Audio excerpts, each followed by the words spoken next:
es que hay que tener muchísimo estómago para poderse chutar el podcast completo de Nicolás Maduro.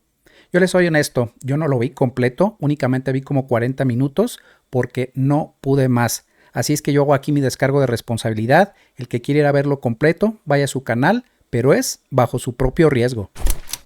Yo solamente tomé algunos clips que creo que fueron los que me parecieron más relevantes, porque la neta no estoy dispuesto a perder tanto tiempo reaccionando a este tipo de material.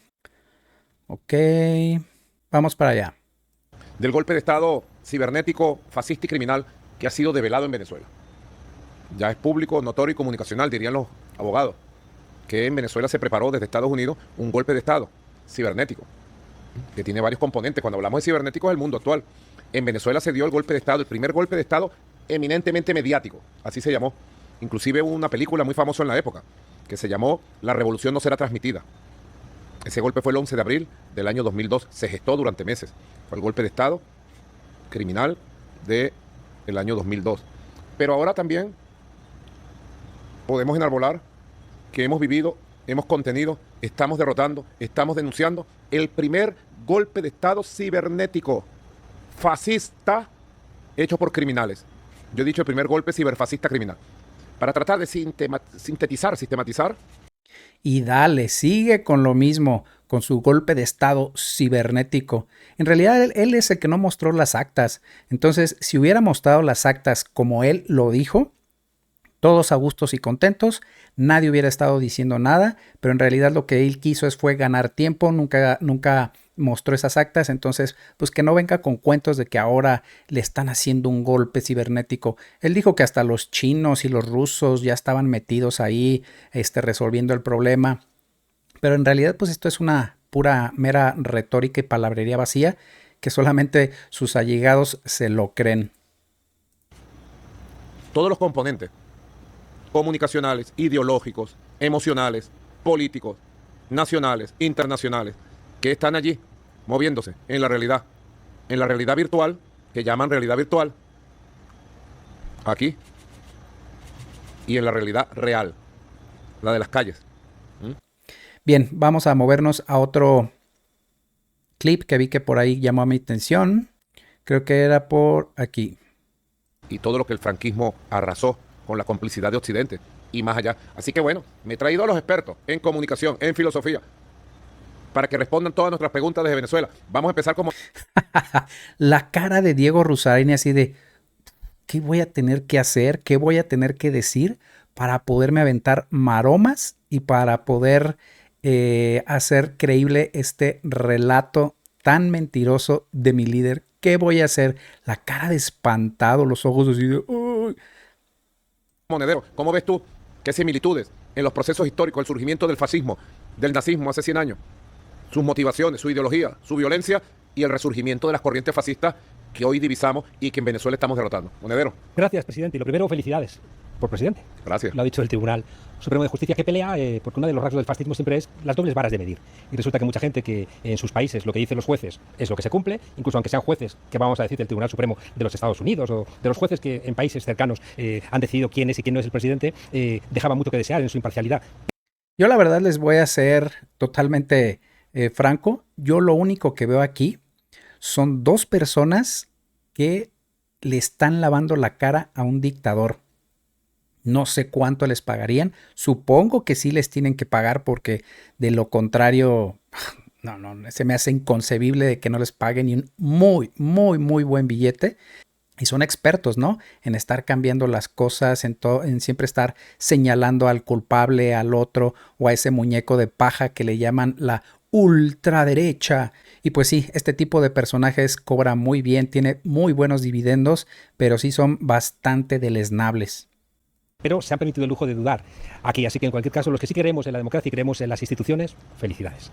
Dicho eso, presidente, escuchándole me he acordado que yo estuve durante un tiempo muy activo en las tertulias en España, las tertulias que estaban en el prime time. Y recuerdo que yo siempre terminaba llegando al fascismo, siempre terminaba llegando al franquismo. Y recuerdo que los tertulianos y los directores de los programas me decían, pero qué pesado eres, deja de hablar del franquismo. Y eso pero hace deja unos de años hablar atrás, del fascismo. Claro.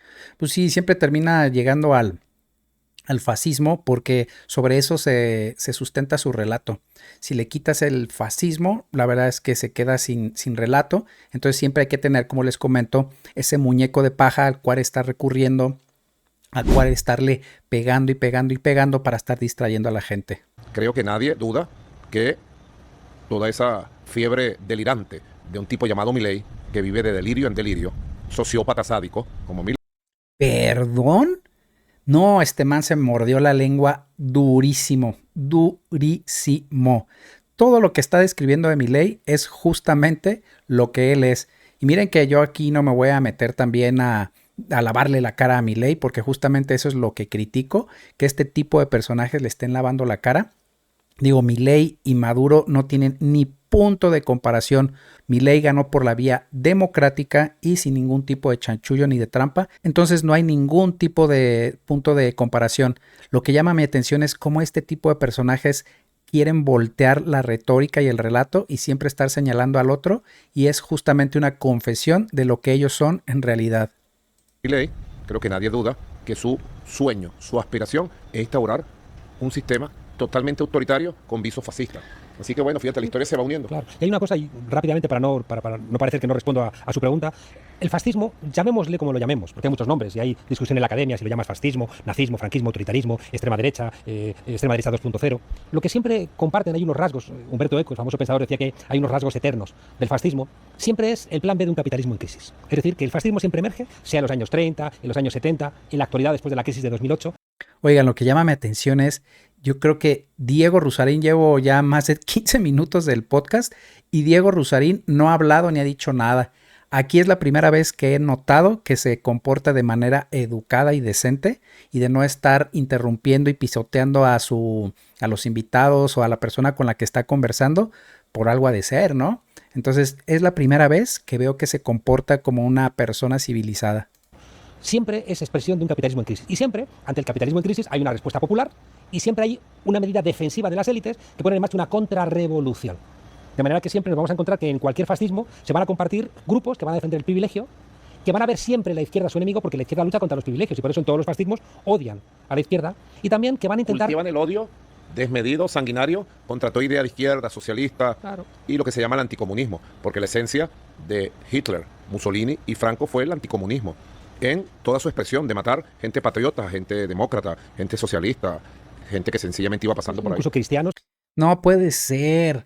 Escuchen lo que acaba de decir Maduro. Si él es el que ha estado torturando a la gente, torturando a los manifestantes, torturando a la gente que estaba en una marcha, que simplemente lo iban y lo buscaban a su casa, se lo llevaron, muchos de ellos están desaparecidos. Entonces, hijo, este señor es un sinvergüenza, literal, es un sinvergüenza cara dura, y hay que tener, les digo, muchísimo estómago para soportar toda esta sarta de burradas y de tonterías que dice.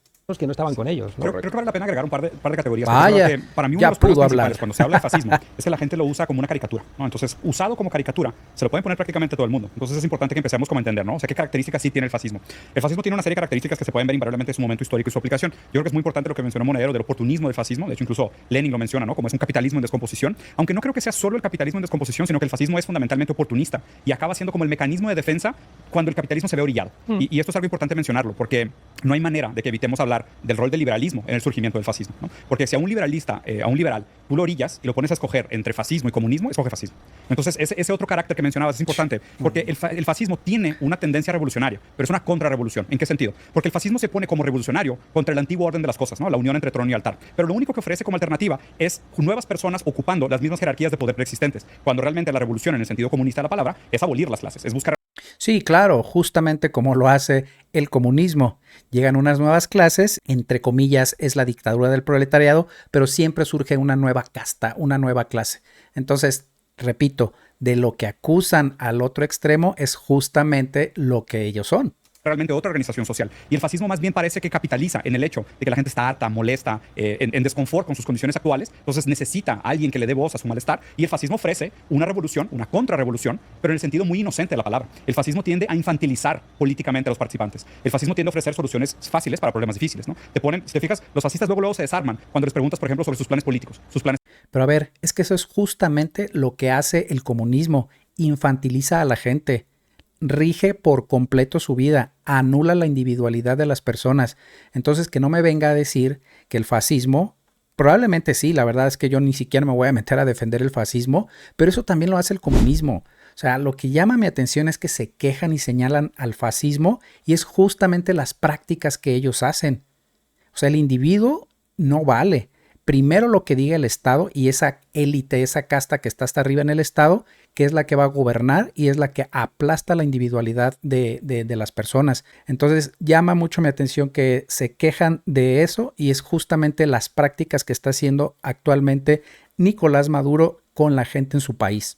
Económicos, sus planes educativos, ¿no? El fascismo tiende a ser como una exclusión radical del otro y poner todos los mismos problemas en un espantapájaros, ¿no? En caso del nazismo, del fascismo alemán, es muy fácil identificar. Ellos, con el plan de acabar con los judíos, acabar con los otros, pensaban que se resolvía el mundo entero. O sea, los fascistas lo que no tienen realmente es un plan, porque su postura contrarrevolucionaria simplemente es sustituir el antiguo orden de las cosas por un nuevo orden de las cosas. Y además lo hacen de una manera autoritaria, militar y sumamente imperialista. Entonces funciona muy bien para un liberalismo en descomposición a esconderse detrás del fascismo para mantenerse en el poder. O sea, el fascismo es casi creo como el arma que usa el capitalismo cuando está a punto de perder la revolución contra los verdaderos revolucionarios, que son los comunistas. ¿Qué fue lo que sucedió? Bueno, después de esperar casi 15 minutos pudo hablar Diego Rusarín y bueno, vamos a ver qué más sigue diciendo Maduro.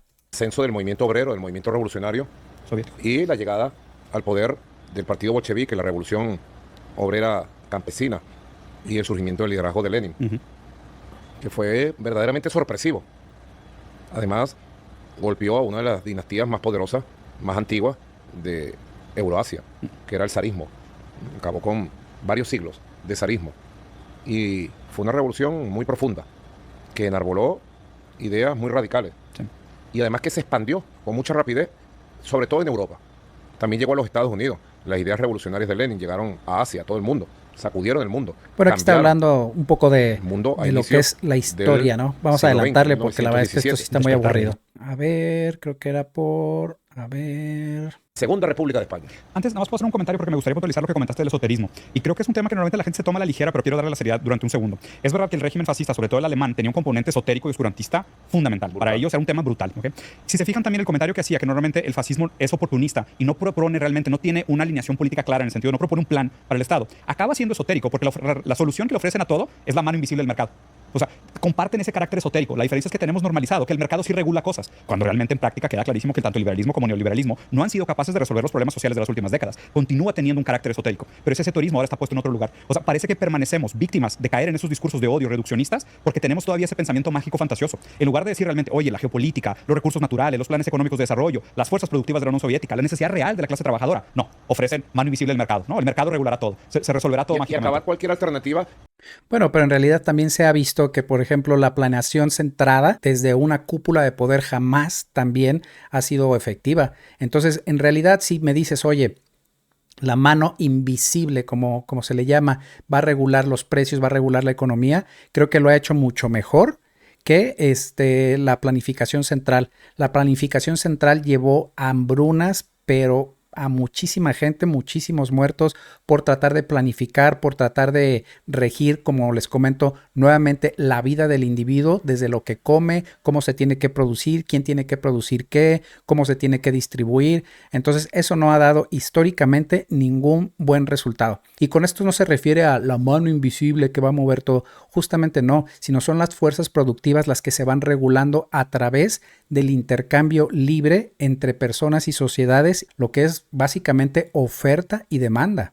Que pueda significar el quitarle el poder a lo que hoy se llama el imperio global de Occidente. Quitarles el poder económico, político, militar, geopolítico, la dominación. Ha sido un proceso largo de siglos de descolonización del mundo del sur, de descolonización de las relaciones internacionales. Es un proceso largo. Inclusive a veces uno dice las cosas que pasaron en el siglo XX, después de la Segunda Guerra Mundial, nunca habían pasado. Y fue configurándose como una visión a través del derecho internacional de un mundo donde todos tenemos que ser iguales, donde los estados somos iguales ante la ley, donde los pueblos somos iguales. La Carta de Naciones Unidas, los instrumentos principales dibujaron esa posibilidad. Sí, claro, todos son iguales ante la ley, señor Maduro. Sobre todo usted, que ha mandado torturar, que ha mandado a desaparecer y nadie lo ha tocado. ¿Por qué? Porque todos los órganos, toda la gente que está a su alrededor está simplemente ahí para lavarle todos los crímenes que usted ha hecho. Entonces, deje de decir tonterías, por favor. Italia, pero han sido ocultados adrede. Los pactos satánicos de Hitler y las sectas del que él formaba parte y los juramentos de las sectas que ellos formaban parte. Y todo se ha salido a la luz por los pactos satánicos de Elon Musk.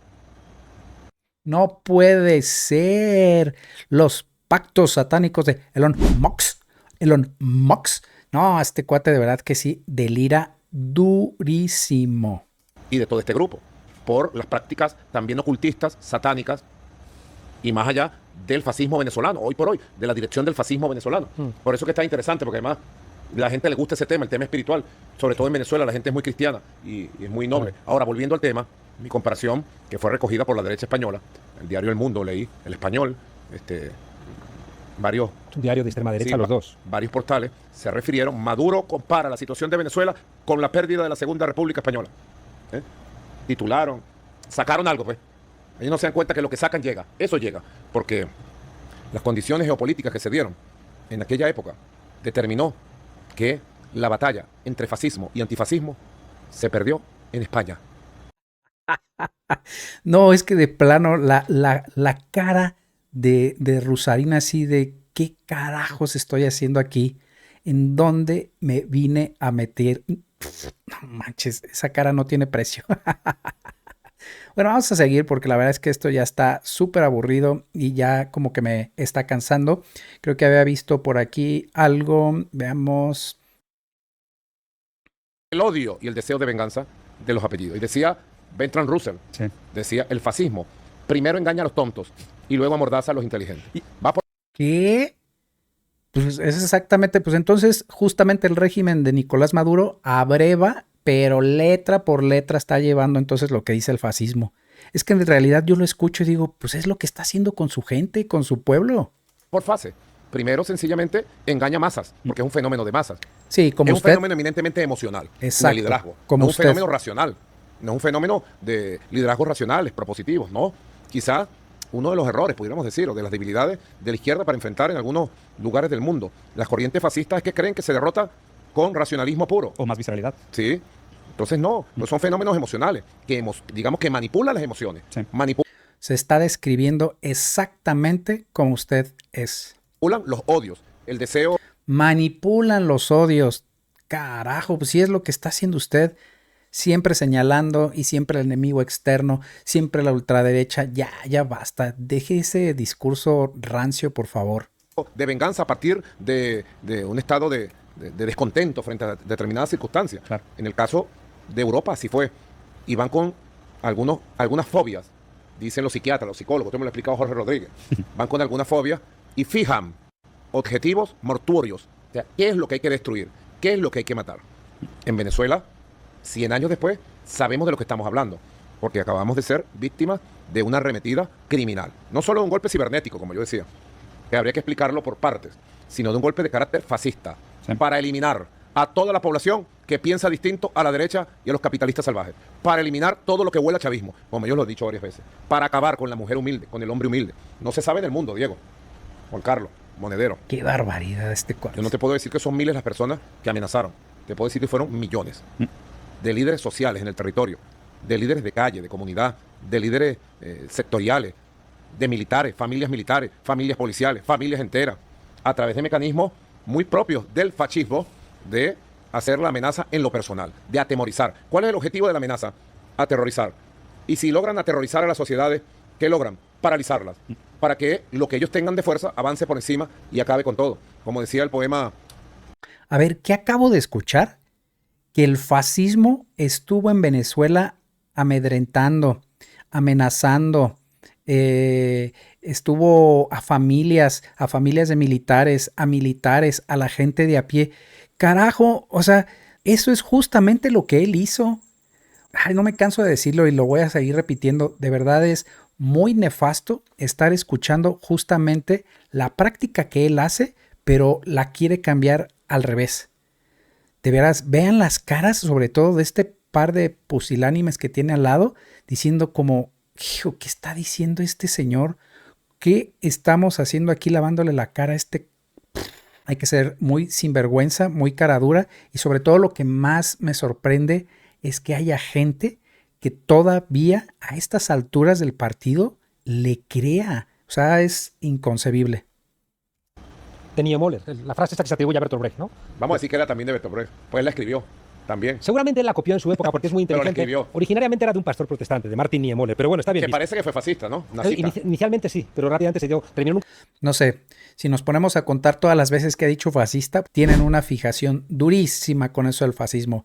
No, pero esa persona suele hablar de una manera directa, sin tapujos, puede contar chistes, puede ser cínico, puede ser vulgar. Esa glorificación del pequeño superhombre es muy congruente con la manera como ha operado el discurso de odio y lo que da lugar a figuras que son muy violentas, muy agresivas, muy vulgares, como es el caso de Trump, como es el caso de Milei, como es el caso de muchas de estas figuras que tienen estas características en común. Esto funciona muy bien en redes sociales. ¿Por qué? Porque redes sociales es un lugar que tiende a la reducción del discurso. No es un lugar donde tú puedas tener grandes discusiones argumentativas, es donde gana el meme, donde gana el odio, donde gana la simplificación del otro, donde gana el que cuenta lo más chistoso o el que lo dice de una manera más viral. No es un lugar que se presta para los debates y para interpretar las cosas de manera complicada. ¿Cómo es posible que gente que tiene en TikTok solamente videos de tonterías, de jueguecitos, de comida, de ropa, de repente puede haber hecho videos pidiendo asesinar al presidente de un país? Cuéntamelo porque a mí se me escapa. Sí, digo, primero que nada tiene un componente financiero muy grande por detrás, que hay que aceptarlo porque así es. Aquí sí puedo coincidir en una cosa con Diego Rusarín. Yo creo que es una de las muy pocas, que es que sí, que el meme es lo que reina en las redes sociales. Entonces, y no es un lugar adecuado para tener un debate. Sin embargo, pues es él también justamente lo que hace. Agarraba, por ejemplo, un discurso de Milei, un discurso de algún líder de derecha, y lo que hacía es que lo destrozaba, se burlaba de él, le decía que todos sus seguidores eran unos descerebrados, y ahorita viene y se quiere dar baños de pureza diciendo eso, cuando él justamente hacía eso, hacía esas prácticas en su canal. Entonces ahorita me llama la atención que esté diciendo que las redes sociales no se prestan para un debate serio. Además, cuando se le ha llamado a debatir seriamente, con tiempos pactados, un tema en concreto, en específico, no lo ha querido hacer.